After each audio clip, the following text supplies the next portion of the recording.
Assalamualaikum warahmatullahi wabarakatuh. Pagi menjelang siang teman-teman pendengar setia Galasa FM.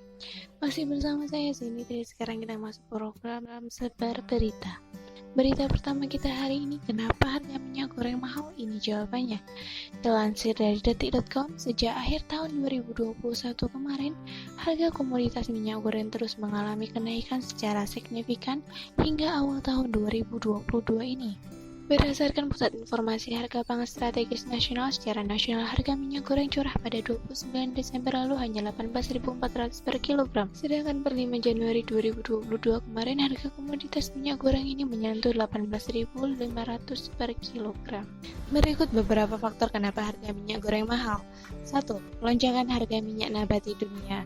Kenaikan harga minyak goreng saat ini dipengaruhi oleh harga crude palm oil atau CPO dunia yang naik menjadi $1,34 per ton. Kenaikan CPO ini menyebabkan harga minyak goreng ikut naik cukup signifikan. 2. Permintaan biodiesel untuk program B30. Pemerintah memiliki program B30 yakni mewajibkan pencampuran 30% biodiesel dengan 70% bahan bakar minyak jenis solar.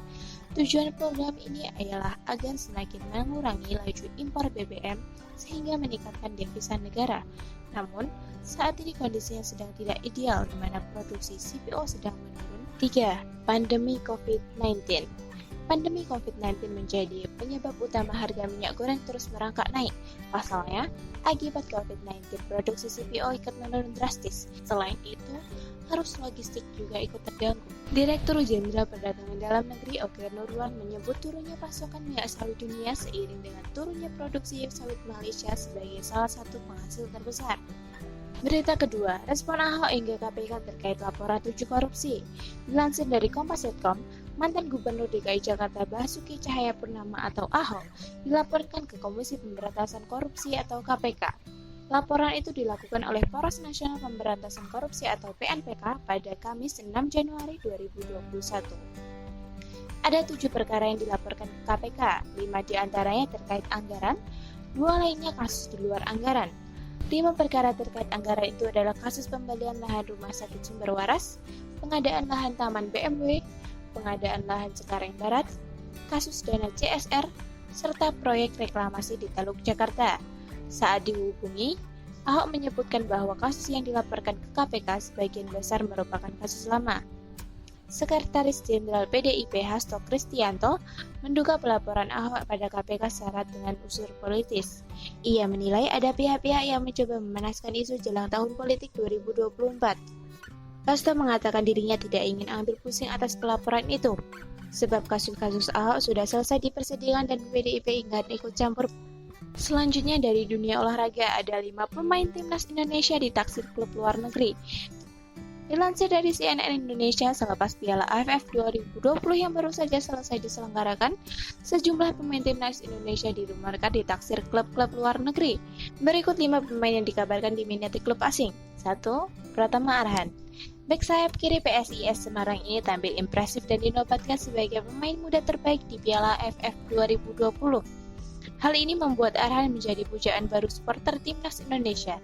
Pemain yang ditangani agen Dusan Bogdanovic ini kabar yang diminati klub Korea Selatan. 2. Alfreanda Dewangga. Sama seperti Arhan, Alfreanda Dewangga juga disebut-sebut sedang didekati klub Korea Selatan. Selain itu ada klub Malaysia dan Thailand yang kabarnya juga tertarik menggunakan jasanya. Dewangga merupakan seorang bek tengah. Meski begitu, pemain 20 tahun ini bisa pula bermain sebagai bek sayap dan gelandang serang. Selanjutnya ada Ricky Kambuaya, pemain timnas Indonesia lainnya yang tampil tak kalah impresif di Piala AFF. Pemain Persebaya asal Papua ini jadi pemain yang paling dipercaya Sinteyong. Namun tak seperti Arhan yang dikabarkan didekati klub Korea Selatan, klub yang meminati Ricky masih abu-abu. Hanya saja santer terdengar sedang mendekati adalah klub Thailand. Yang selanjutnya ada Rizky Ridho. Bek muda timnas Indonesia Rizky Ridho juga disebut-sebut sedang didekati klub luar negeri. Pemain yang ditangani oleh agen Dusan Bogdanovic ini sedang dicoba ditawarkan dan dipasarkan. Mengenai klub mana yang meminati Ridho hingga kini masih abu-abu. Jika mengacu kiprah Dusan Bogdanovic, kemungkinan besar Ridho akan ditawarkan ke klub Eropa, utamanya Eropa Timur, Selanjutnya ada Marcelino Ferdinand. Pemain 17 tahun ini memang tidak masuk skuad timnas Indonesia di Piala AFF 2020, tetapi masuk skuad timnas U23. Marcelino tampil 2 kali membela Garuda Muda di kualifikasi Piala Asia U23 2022. Pemain yang disebutkan media Inggris The Guardian sebagai 100 pemain muda bertalenta 2021 ini kabarnya diminati klub Asia Timur dan Asia Tenggara. Selanjutnya ada fakta-fakta mengejutkan tentang Kabupaten Kutai Barat di Kalimantan Timur. Dilansir dari IDN Times, Kabupaten Kutai Barat adalah salah satu kabupaten yang ada di Provinsi Kalimantan Timur. Kabupaten Kutai Barat beribu kota di Barong Tongkok. 1. Suku dan situs sejarah. Kabupaten Kutai Barat memiliki peninggalan situs sejarah yang juga bisa menjadi destinasi wisata. Di antaranya seperti Museum Etnografi Sengkewar. Suku yang mendiami di Kabupaten Kutai Barat yaitu suku Dayak Tanjung dan suku Dayak Benuak. 2. Menghasilkan kesenian yang menarik. Hasil seni kerajinan Kabupaten Kutai Barat yaitu kerajinan tenun doyo, anyaman rotan, dan seraung. Kerajinan tenun doyo merupakan kerajinan khas suku Dayak Benuak di Kutai Barat. Kain tenun ini terbuat dari doyo yang merupakan tanaman liar mirip daun pandan, namun daunnya lebih lebar dan hidup di hutan dan ladang. 3. Atraksi kesenian. Kabupaten Kutai Barat memiliki pertunjukan kesenian berupa tari kolosal. Tari kolosal ini menampilkan beberapa tarian, bermula dengan menampilkan tarian yang dibawakan oleh suku Ahoyang, yaitu Selirung Danum. Tarian ini menggambarkan keceriaan dan sopan santun masyarakat Ahoyang dalam menyambut tamu terhormat. Setelahnya ada tarian yang dibawakan oleh suku Tonyoy, yaitu tarian Beliat Bawo. Kemudian disusul oleh tarian Lenggang Langkung yang dibawakan oleh beberapa gadis suku Kenya. Setelah tarian ini lalu dilanjutkan dengan tarian Gantar Tanah Purai Ngeriman yang dibawakan oleh penari dari suku Benuak. Kemudian tari Cepen dari suku Melayu, dilanjutkan dengan tarian Hudok Apa dari suku Bahau. 4. Destinasi wisata. Banyak tempat yang bisa dijadikan destinasi wisata ketika mengunjungi Kabupaten Kutai Barat. Berikut ini beberapa tempat yang harus disinggahi ketika berada di Kabupaten Kutai Barat. Mulai dari Danau Jebang Tanjung Jan, Air Terjun Jantur Mapan, Danau Aco, Taman Budaya Sendawar.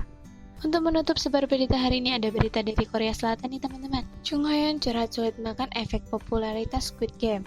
Dilansir dari CNN Indonesia, model sekaligus aktris Chung Hoyeon curhat popularitas usai membintangi Squid Game membuatnya sulit makan. Hal itu diperkirakan karena rasa bingung dan tidak percaya, sehingga berat badannya turun hingga 8 pounds atau sekitar 3,6 kg. Dalam Squid Game, Chung Hoyeon berperan sebagai Kang Se-byok, pembela Korea Utara yang menetap di Korea Selatan. Baik teman-teman pendengar sekalian, demikian sebar berita hari ini, tetapi ikuti sebar berita selanjutnya hanya di 99,1 Galaza FM.